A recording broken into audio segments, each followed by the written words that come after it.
Tenemos información en vivo desde Congreso de la República. El presidente del Consejo de Ministros, Pedro Angulo, está exponiendo ante el Pleno. Lo escuchamos. Ya nos habíamos reunido conjuntamente con los ministros que me acompañan para tomar medidas, y se había dispuesto que, si bien la policía tenía el mandato de restablecer el orden, de resguardar a las personas en su vida y su propiedad, no debían de utilizar armas letales. Lamentablemente sabemos que se produjeron las muertes y corresponde al Ministerio Público investigar en qué circunstancia. Una de las informaciones sobre una de las personas se dice que ha sido una bala perdida. Eso está en investigación.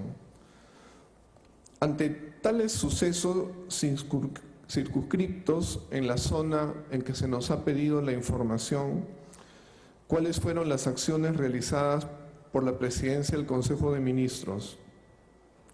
En principio, un seguimiento permanente a las protestas sociales, emitiendo reportes de alerta sobre los bloqueos y movilizaciones a nivel nacional.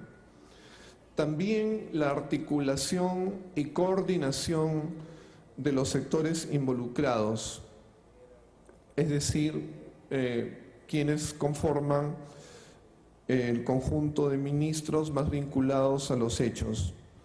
El monitoreo e identificación de los principales líderes y organizaciones sociales vinculadas, así como su capacidad de convocatoria y representatividad. Y, cómo no, la promoción del diálogo con los actores sociales.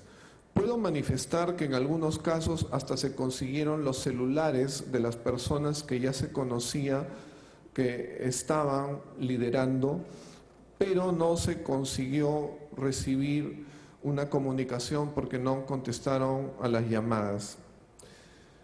Entre el 11 al 12 de diciembre, una estrategia comunicacional en relación a los sucesos acontecidos dentro del marco de la ley. Reuniones en el despacho de la señora Presidenta de la República a fin de informar y generar acciones de coordinación e identificar la situación social de las manifestaciones a nivel nacional, tanto de las que ya estaban sucediendo como prevención en función de lo que podía suceder. Una estrategia para preservar la paz social y la gobernabilidad, la apertura al diálogo, la articulación y comunicación con algunos sectores involucrados que han ido ingresando al diálogo que buscábamos, y finalmente la búsqueda de que se respete el Estado de Derecho y la vida de las personas. Sesiones extraordinarias del Consejo de Ministros. Y finalmente el mensaje a la nación de la Presidenta de la República. Acciones a realizar. Evaluar la implementación del estado de emergencia en algunos lugares muy circunscriptos. No es que se desee implantar el estado de emergencia. Es finalmente una estrategia que se tiene que desarrollar en bien de la demanda de los ciudadanos que reclaman el respeto a su vida y a su propiedad. Encargar a cada ministro de Estado zonas de conflictividad social para que promuevan el diálogo con las autoridades electas, organizaciones sociales y sociedad civil, con el fin de impulsar el desarrollo territorial, paz social y gobernabilidad. Coordinar con las autoridades electas, organizaciones sociales y gremiales y sector privado para difundir posiciones de respaldo a la paz social, gobernabilidad y desarrollo territorial. En estos momentos nosotros venimos a presentar el informe que se nos solicitó luego de realizar un último Consejo de Ministros extraordinario en relación a la emergencia que vivimos. Se ha conformado también, por eso puedo informar, un gabinete de crisis. Igualmente estamos en en reunión permanente, como ha dispuesto la Presidenta de la República. Nuestro gabinete, desde que ha sido designado y hemos juramentado, lo único que estamos enfrentando es una situación de crisis permanente. Pero a pesar de ello, estamos tratando también de generar líneas de gobierno. Y en ese sentido, nuestra invocación a la ciudadanía para que el diálogo sea el modo de entendernos entre peruanos, para que se depongan las actitudes de violencia. Los brazos están abiertos, así como nuestra mejor intención de atender las demandas que se ajustan a la ley y que son necesidades sentidas de nuestra población que sufren carencias por muchos años, tema que lo reconocemos. En este informe me acompañan el ministro del Interior en segundo lugar y después el ministro de Defensa. Permiso, señor presidente. Gracias, señor presidente del Consejo de Ministros. Tiene la palabra el ministro de Defensa, señor Luis Otárola Peñaranda. Adelante, señor ministro.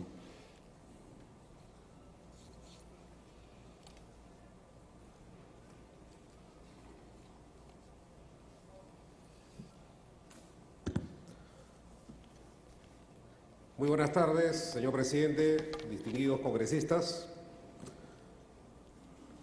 Estamos en una situación de emergencia, informando las acciones que el Poder Ejecutivo a través de los órganos correspondientes vienen teniendo para atenuar una situación de crisis social que tiene sus propias explicaciones, sus orígenes y tiene también la necesidad de contar con un decantamiento para lograr la paz social. Nosotros, tanto el Ministerio del Interior como el Ministerio de Defensa, señor presidente, tenemos un mandato constitucional claro. El controlar, garantizar y restablecer el orden interno. Y esa palabra orden interno es absolutamente fundamental en este debate. El orden interno significa no solamente validar el derecho fundamental a la paz y a la tranquilidad que también está en la Constitución de todos los ciudadanos, afirmar el Estado de Derecho, sino también garantizar que el país no se paralice en un mes tan complejo, tan difícil para los hogares de todos los peruanos, para millones de compatriotas que lo que quieren es desplazarse, es alimentar a sus familias, es asistir a sus trabajos, es traer los productos a las grandes ciudades. A estos millones de peruanos estamos negando la posibilidad no solamente de realizar las acciones que los lleven a las tareas de alimentación y supervivencia, sino también les estamos impidiendo el ejercicio de un bien jurídico y constitucional superior que es la libertad individual plena. Pero esta libertad individual, tanto como el derecho a la protesta, que la señora Presidenta Constitucional de la República ha reconocido como un derecho fundamental, este derecho a la expresión de las discrepancias políticas tiene un límite. Y ese límite se llama el derecho de los demás. Ese límite se llama el derecho de todos los peruanos a ejercer adecuada y asertivamente los derechos, el contenido constitucionalmente protegido de los derechos que la Constitución le reconoce. Y es por eso que la señora Presidenta Constitucional de la República el día de hoy ha dado un mensaje a la Nación en el que, por el lado de la defensa del orden interno, ha anunciado la declaratoria del estado de emergencia en Andahuaylas, documento que se publicará en las próximas horas, si no es que ya no se ha publicado en el Diario Oficial Peruano, y documento en el que se afirmará dos cosas que son fundamentales, señor presidente, y si me lo permite aclarar en este momento. Las Fuerzas Armadas siempre han estado apoyando a la Policía Nacional.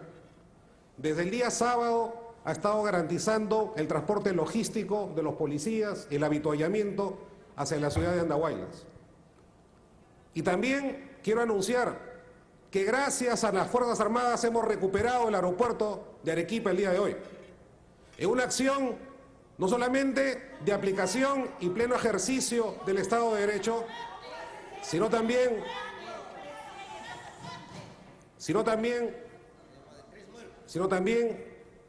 ejerciendo lo que se denomina la gestión de los activos críticos nacionales. Los activos críticos nacionales, ¿qué cosa es lo que significa? Son las grandes instalaciones cuyo funcionamiento garantiza la vida de todos los peruanos, como los aeropuertos, las empresas estratégicas, y es por eso que hemos actuado inmediatamente en Arequipa. Lamentamos la muerte de nuestros compatriotas. Lamentamos que estos hechos de violencia, generados lamentablemente por situaciones ajenas a la instalación de un gobierno constitucional y democrático instalado según lo que preceptúa la Constitución. Las instrucciones de la señora presidenta fueron muy claras: el uso regulado de la fuerza y proporcionado. Pero también las instrucciones de la señora presidenta son igualmente claras: hay que recuperar el orden interno del país. Y también tener como horizonte tres aspectos muy importantes que, si me lo permiten, voy a comentar en este momento. Se ha convocado, señor presidente, al Consejo de Estado, que seguramente se reunirá de la manera más pronta posible para trabajar con los presidentes y jefes de los poderes públicos respecto de las bases de gobernabilidad democrática que el país requiere desarrollar. Se está reactivando el Acuerdo Nacional, en cuyo seno se tienen que expresar y procesar los consensos y los disensos, pero también de cuyo seno tienen que surgir las propuestas de las fuerzas vivas de la sociedad. Se ha anunciado, señor presidente, una propuesta de ley de adelanto de elecciones que contiene un cronograma electoral, y puedo anunciar en este momento que esa propuesta de ley ya ha sido presentada a este honorable Congreso por parte del Poder Ejecutivo, y que deja en responsabilidad de un poder del Estado el debate de los alcances, el cronograma electoral que se ha establecido, y sobre todo, señor presidente, la necesidad de concluir con las reformas políticas necesarias para que el próximo gobierno pueda subir en una situación de mayor gobernabilidad y de más amplio consenso, que es lo que todos los peruanos reclamamos. Desde el punto de vista del Ministerio de Defensa, nosotros hemos estado trabajando en 4 áreas que son de pleno conocimiento. En Ica, ustedes lo conocen, ha existido un bloqueo de carreteras en la Panamericana Sur. Son aproximadamente 200 a 300 manifestantes. En el kilómetro 272, lo que se denomina como barrio chino, el señor ministro del Interior seguramente va a precisar con mayor detalle esta situación. Igualmente, en Arequipa se ha producido lo que ya todos conocemos, con las lamentables y sensibles muertes del ciudadano que se acaba de confirmar. Y en Andahuaylas también se registró un lamentable enfrentamiento con la población. Lo mismo que en La Libertad, en Virú, en donde aproximadamente 300 manifestantes vienen bloqueando las carreteras. Yo podría enfocar la situación del orden interno, señor presidente, en 2 grandes grupos que podemos precisar en este momento. En el caso de Andahuaylas, todo pareciera indicar que es una generación espontánea de una protesta ciudadana. Lógicamente, promovida por intereses oscuros que hemos venido identificando, vinculados al narcotráfico y a la minería ilegal, y que no van a pasar desapercibidos por las fuerzas de seguridad del Estado. Tenemos que cortar de manera clara el cordón umbilical que une a las acciones políticas con el financiamiento ilegal de estas acciones políticas. En segundo lugar, en el caso de Ica, hemos detectado que efectivamente los agricultores... Hacemos una pequeña pausa en 24 horas, edición del mediodía, ya regresamos.